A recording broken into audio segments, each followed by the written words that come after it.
Good evening and welcome to the PWSA USA webinar series. This is your host for this evening, Diane Seeley, and our topic tonight is marriage in the midst of special needs parenting with our special guest, Jessica Patay. Before we get started, let's review some housekeeping notes.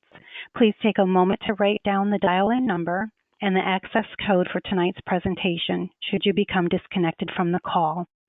The number is 631-992-3221, and the access code is 377-116-368. The audio pin is 29. There will be a question and answer segment at the end of this presentation. Please note the dialog box is on the right of your screen. Use the question box, not the chat box. You can use that throughout the presentation to ask your questions, and we will address those the best as we can at the end of our presentation. Your line is muted to alleviate any distractions, and if you have any difficulties during the presentation or you need assistance in any way, you can also use that question box. So without further ado, I'd like to introduce you to Jessica Patay. Jessica is the founder of We Are Brave Together. It's known as WABT, and it is a nonprofit organization that provides respite, community, and mentoring for mothers caring with children with disabilities, special needs, and other health challenges. And we're very excited to have her here this evening. Hi, everyone. Thank you, Diane. Thank you so much for having me. I'm excited to be here and to share some thoughts on marriage, and the timing is fantastic because Chris and I will celebrate 21 years married this Thursday. And, you know, we say blink and your kids grow up, and blink and you've been married 21 years. So it's hard to believe, but, and it's been quite a ride, but I'm very grateful for Chris.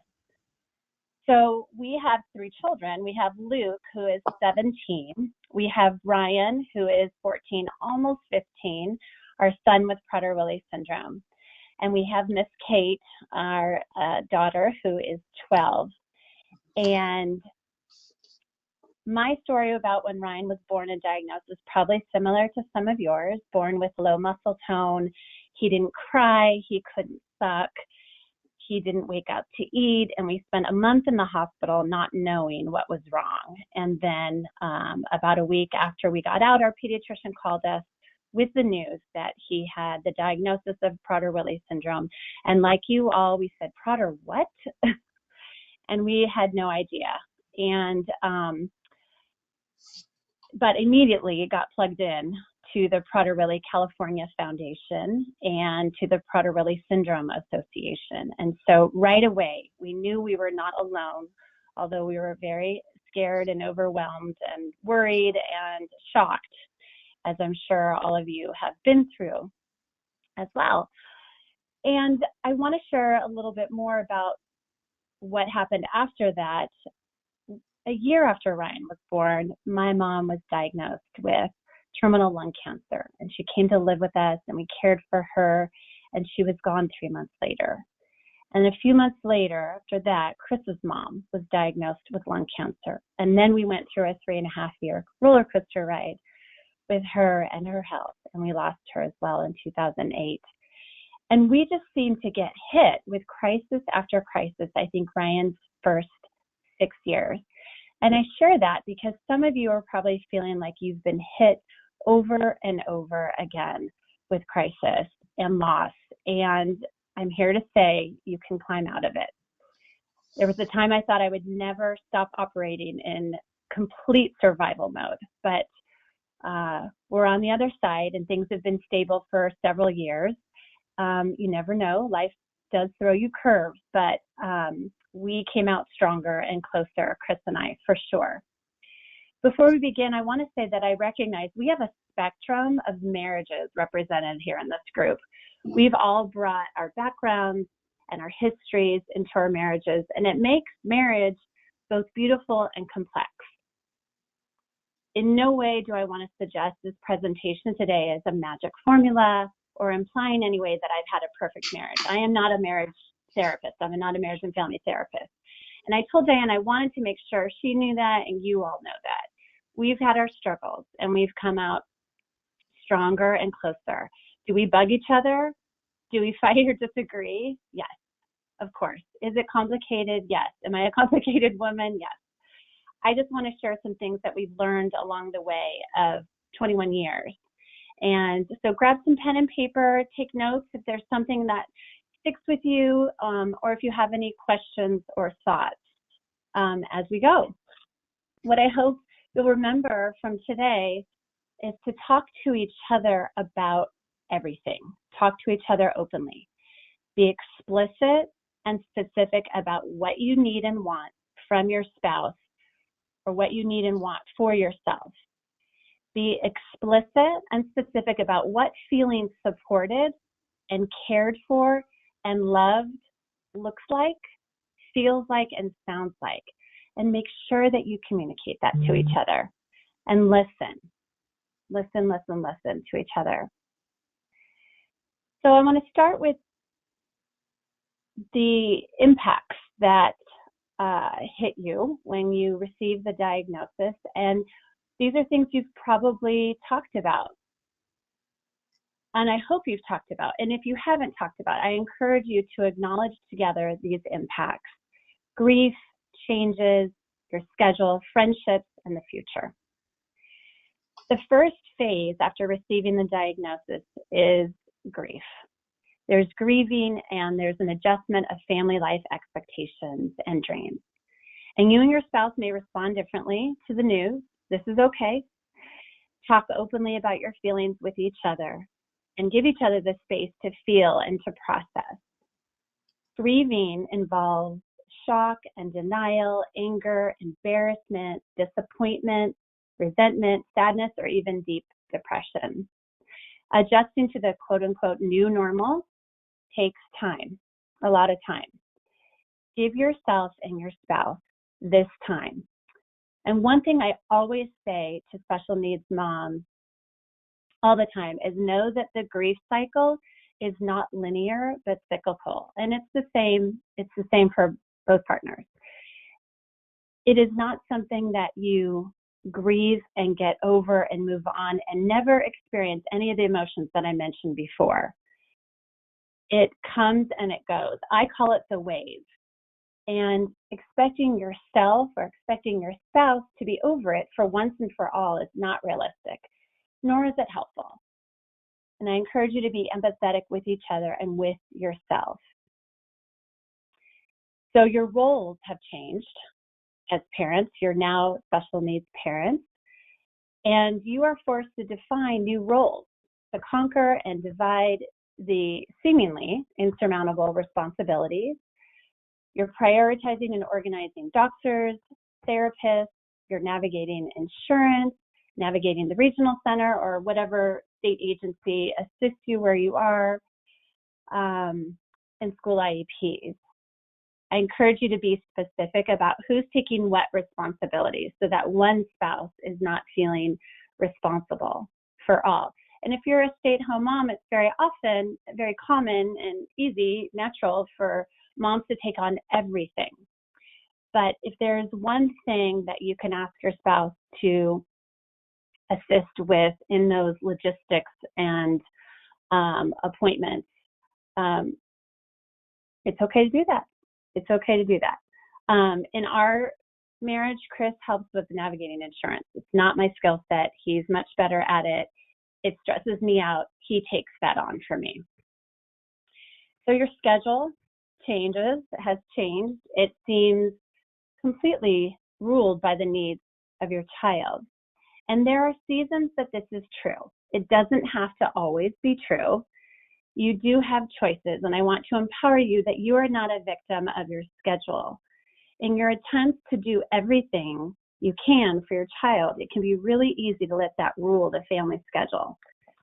You may have other kids, and you're juggling everyone's needs and wants, and it pulls at you logistically and emotionally.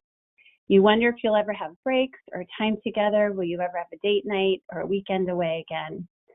Decide now with your spouse that your marriage comes first in your schedule. It is very hard to do, I realize, when your child is in various needy stages.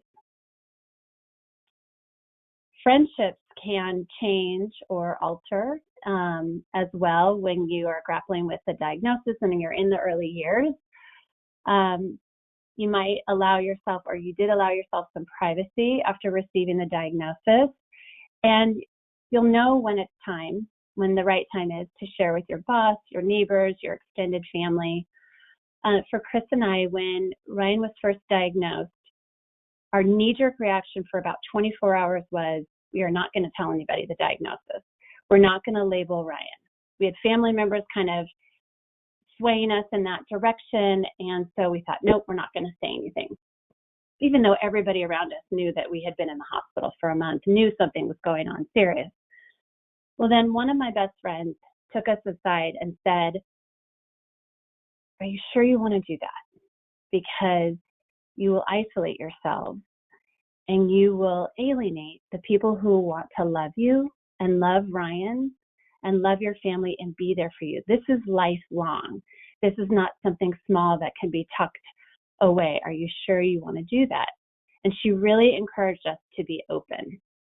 And we decided to be open. And we are. We're very open. I've written a blog for several years now. I'm on social media, very open, very honest, very transparent about everything that we deal with.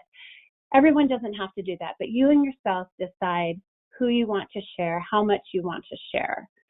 That's between you guys. During this time, you also might fear spending time around typical children. You might decline social events. You have unexpected new friends now that you're in the world of special needs, and there might be some changes or losses in previous friendships. I bring all of this up just to make sure that you and your spouse are talking about these impacts. The last part there is the future. Having a child diagnosed with a disability is a requirement for a lifetime, as you know, and this can feel overwhelming emotionally and financially. I encourage you, as I was encouraged by my first mentor mom, focus on the immediate needs of your child and not futurize too much. You may have heard discouraging statistics as well, that according to some studies, the divorce rate among parents of a child with special needs is estimated at 80% or over 80%. I encourage you to decide that you are going to beat those odds, that you will do everything in your power to make your marriage first and a priority, and that you are not going to be a statistic. Okay, this next section, acknowledge together the positive impacts. I could be entering shark-infested waters here. If someone had said to me in the early years when we were in the midst of really hard seasons or crises with Ryan, I may have had choice words to say in my head, but I share this today to dangle out in front of you as hope that you will get to the other side of grief and shock and anger and resentment that you may be feeling in different degrees. I always say one of the gifts of special needs parenthood is shifted priorities and a new perspective on what is truly important in life. You realize it's reduced to family, friends, relationships, practicing gratitude, community, and service or giving back. It takes time, and this is part of the acceptance phase of the grieving cycle, and you will get there. Personal growth in compassion and sensitivity is also a beautiful effect of this journey. Because you've been through crisis, you now are incredibly sensitive to other people going through crisis, even if it's not the same thing, even if it's not special needs. You now know what crisis is like, and you know what really meaningful support and care is, and you can give that to others. Another thing you learn along the way is to choose gratitude over grudges, and that this is your weapon against bitterness and chronic hardship. So let's get to the meat of today, and that is what contributes to a healthy marriage. Open communication, a full commitment, couples therapy or having a mentor couple, community, fun and humor, and self-care. Open communication means to really talk openly about how you're feeling, how you're coping, validating each other.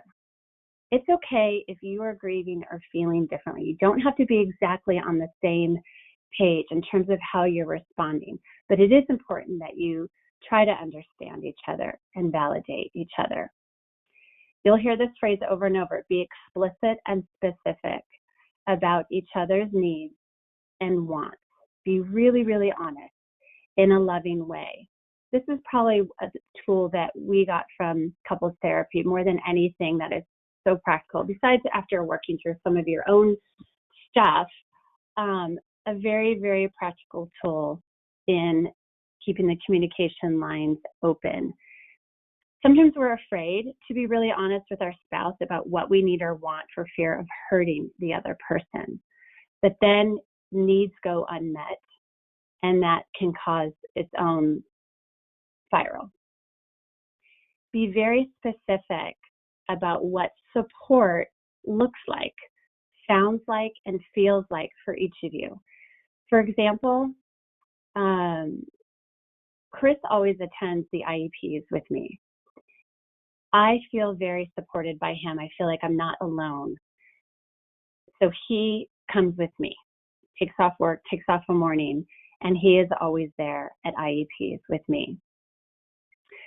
For him, one way that he feels supported in the middle of his very stressful day is text messages from me, just showing my love, appreciation, affirmation. That's what he has communicated to me. That means a lot in the middle of his day. These are just small examples. But it's important that you ask, because how one person feels supported is not the same way that another person feels supported. How one person feels cared for may not necessarily be in the same way. And the same with how you feel loved. There's a great book, you've probably heard of it, called The Love Languages, and it really explains that the differences and helps you understand what your love language is and what your spouse's love language is. Feeling validated by your spouse is of utmost importance. So being a good listener also means validating your partner and not fixing, not becoming defensive, but really trying to understand how they're feeling. If we are going to beat the odds, we need a full commitment to each other. And I encourage you to say it out loud to each other. Make a decision out loud that you are going to be committed to each other and to the marriage, that you will be intentional about working on the marriage, which again, I know it's so hard to do because you're completely physically, emotionally, spiritually exhausted. And it seems like there are crumbs at the end of the day left for each other. But I encourage you that even in, whether it's like at the start of the day or the end of the day, that you purpose a few minutes for each other. Thoughtfulness goes a long way. You know, making coffee for the other person every morning, or making their breakfast, or packing a lunch for your spouse before they go off to work, or little notes, little text messages, offering to take one errand off their plate, just any ways that you can show attentiveness or thoughtfulness. And I encourage you to remember the person that you fell in love with, that underneath all the layers, underneath all the stress that's going on around you, that there is that person right there who has genuine love and concern for you. And focus on all the things you like and appreciate about your spouse. Again, this is all part of being intentional and being thoughtful and being committed to the marriage. Chris and I have gone to couples therapy. We've gone off and on in the last 21 years. I encourage you to go to therapy. It doesn't have to be when you're in crisis. I mean, if you are in crisis, I encourage you to go, but you can treat it as a well child check. Go every few years and just check in. And make sure that you're communicating well. Make sure that you're understanding each other's needs and wants or hurts. Don't let any wedge of bitterness or resentment or hurt drive you apart. That is what a great therapist will help bridge the gap and help you understand each other when you're having difficulty communicating. If you're stuck in grief or anger or resentment, or you're having difficulty communicating, like I said, then please, please, please seek counsel, or find a couple to mentor you. Find a couple that's 10, 15, 20 years ahead of you in life, or even if they're a special needs parent, that's another bonus. But have other people be able to speak into your life and help mediate if there are some roadblocks. And if your spouse or a partner won't go, I encourage you to go to therapy on your own. Growth and connection is still the goal, and you working on yourself absolutely contributes to a healthy marriage. Chris and I could not have survived without community. So from the beginning, we got involved with the Prader-Willi California Foundation. I think within 24 hours, we got a call from my first mentor mom, and I knew that I wasn't going to be alone. When Ryan was 2 months old, we went to our first support group meeting. We met families that we are still friends with, still spend time with, still go to for advice or venting or just being with other Prader-Willi parents that understand your journey. We still do that today, almost 15 years later. Being with other moms or dads, couples, and families that get it is so comforting. There are people who get it and there are people who don't get it. And I encourage you to build community. Certainly through the Prader-Willi Syndrome Association, there's community. There's so many Facebook groups that you can be a part of and engage in and ask questions and share your story and vent or seek resources. We could not have survived. There's no way if we did not have the training and the mentoring and all the information, the conferences through the years there's no way we would have survived trying to navigate Prader-Willi syndrome without the help of both organizations. So I don't know about you guys. Some of you might be really witty and really silly and really fun.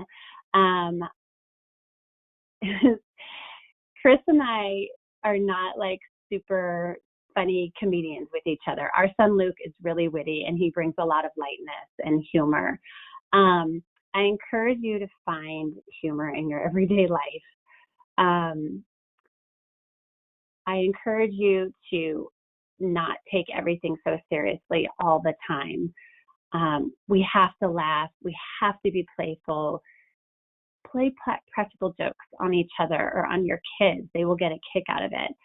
I know one couple tells something humorous. They tell something humorous to each other at the end of every day, either a joke or a funny story. It's what they do at the end of every day. I love that. I think that's a great idea. Another thing is your kids want to see you can still have fun. They want to see that side of you in the midst of all of this, that it's not doom and gloom and seriousness. And it also just shows a resilience in the family when you can just play.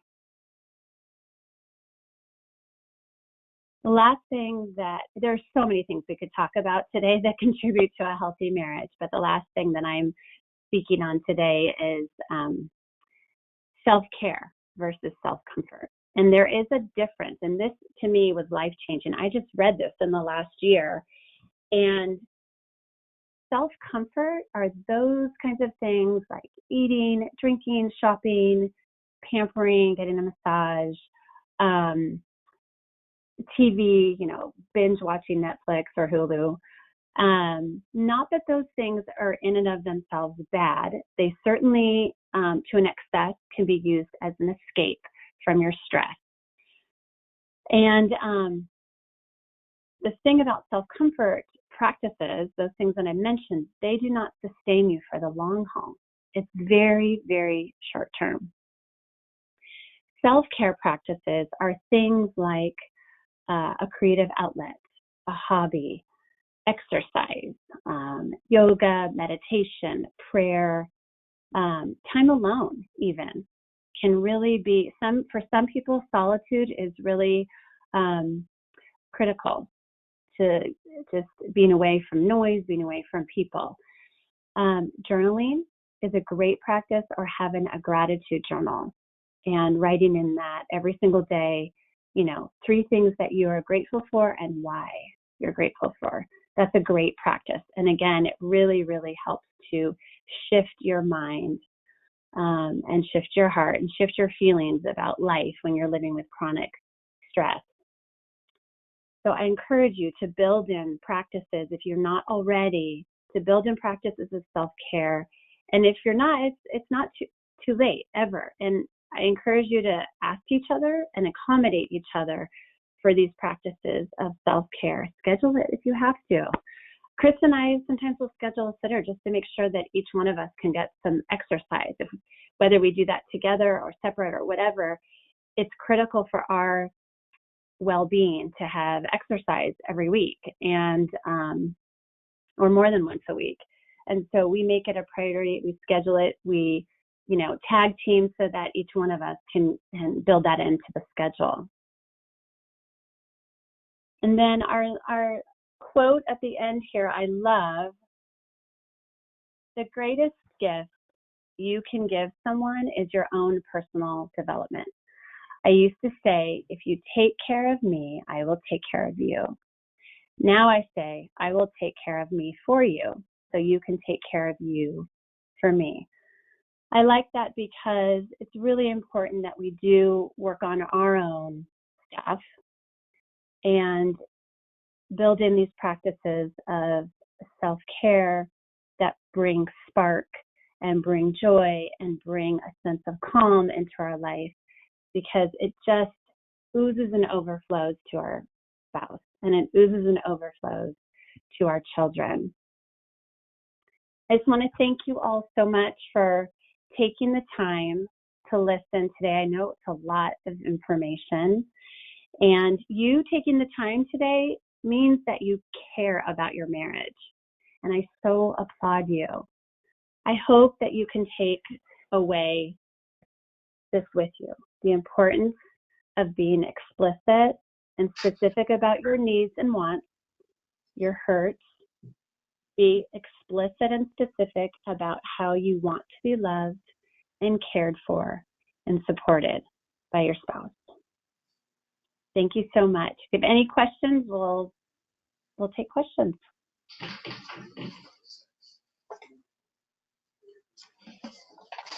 Good evening. This is Julie. I'm the co-moderator with Diane, and I know all the attendees share my sentiment when I say that what an excellent presentation. So specific and practical and helpful for folks. So we do have a few minutes for questions. If the attendees want to go to the little questions tab on the dashboard there on the right and submit any questions or comments, we have just a few minutes that we can take that up. And maybe you answered all their questions and they're ready to have the most successful marriage ever, Jessica. Thank you, Julie.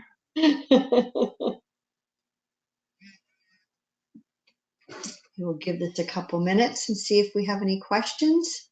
Maybe folks are just taking it all in, because it really is, it's something that's so personable, if that's a word. I can make it work for my situation. I think those were really great ideas. And this session has been recorded, and you will be able to view it again over the next week. And I think folks will find that very helpful. And we may even look at a broader outreach of sending it, because I think this is an important topic that everyone needs to look at. All right, let's see here. Yes, will this be available to listen again? Yes, or share with someone that may need it. Yes, exactly. And so you will be receiving the link so that you can share the recording with someone. So we have a question here. Can you share a time that you had a conflict around Ryan? Let me see. Or PWS, and how you resolved it. Thank you so much for sharing with us. Oh, you're so welcome. Yes, of course we've had conflict about Ryan, and let me think real quick.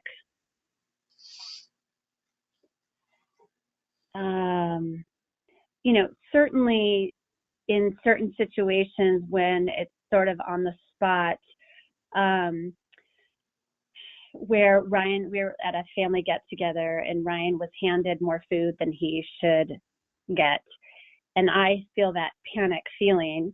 And so it was dessert, which, it was way too much. And I took some, and Ryan panicked. And then Chris was like, just give it back to him. Just give it to him. You can't take away food. And I know that you can't. We've been trained that, but I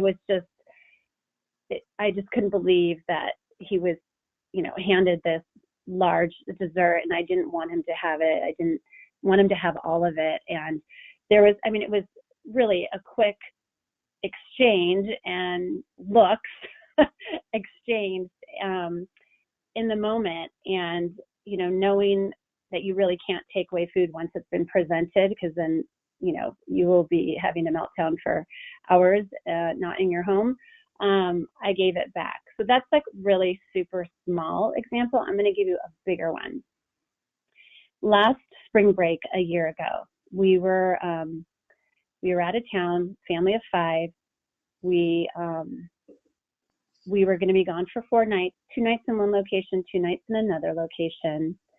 And Ryan was extremely anxious about food, of course, because you take him out of his routine, he doesn't trust that you're going to feed him. That's how it plays out for us when we have been on trips in recent years. And so he was extremely agitated. And so we were just having to constantly put fires out. And this is just in the first 24 hours. He's brother and sister are struggling with it. Again, so this was a year ago. They were 16 and 11. They're not little anymore. It's very hard on them in public when Ryan melts down and is having issues. And I really wanted to cut the vacation short. And Chris and I went into the hallway of the hotel, and I just said, we have to go home. We just need to cancel the rest of our trip. This was day 2. We need to go home tomorrow. And he really, really didn't want to. He grew up in a family with like these great family trips, and, to him, it felt like it would be a failure if we went home. And I really felt like it would be validating to Luke and Kate and how they felt, because they were really stressed out. We needed to validate their feelings and just go home. And our friends who we were going to see in the second half of the trip would certainly understand. And we just needed to let go of the idea of this family trip and go home. So we resolved it, thankfully, and we resolved it without any kind of negativity between us. But hopefully that's one example. Thank you. That's great. And I will share that the PWSA USA convention has a special program for siblings while their parents are attending the program, and while the individual with PWS is with their friends. And it's run by siblings. And it's really a time for them to say what they think but are often afraid to say, or things that they fear that they don't even want to say to their parents. And we also have a couple great publications that are geared towards siblings, and I think that's a really important audience. So I'm going to turn it back over to Diane to wrap up the evening. Thank you all so much for joining us this evening, and thank you, Jessica and Julie, for helping out this evening. And Jessica, I think that everything that you said this evening resonates in some way with every family. I just wanted to point out one thing. I don't know how many folks actually noticed on the announcement that we put out a few weeks ago on the Save the Date, the couple that was standing there in the photograph there, they were standing by a Joshua tree. And I didn't think much about it until after I'd already posted it on Facebook, and I thought, this is a really odd tree that they're standing by. I have all these weird branches. They're very unusual with all these twists and turns. And I looked up, well, it's a Joshua tree, and I really didn't know much about it. But what I found so interesting about the Joshua tree is that for the first decades of its life cycle, the plant does not flower. It grows upright as a stem, and it holds back its flowering until its maturity, and it's achieved full maturity. And I think that's resonates with me as far as with our children. I think often that even though we're born as free individuals, we all emerge from different backgrounds, our family, our race, our community, and we gradually find ourselves, we find the strength to create our own unique individuality. So I think it's rare to belong to a family that's composed of just entirely vibrant, healthy individuals. So yeah, I think with PWS, even though, you know, there's the struggle, and I think that struggle is what gives it its beauty. So that was just my little addition to this evening. I appreciate everyone for your time this evening, and hope that you will join us again for our next webinar. Good night, everyone. Thank you. Thank you. Good night, everyone. Thank you. Good night. Bye-bye.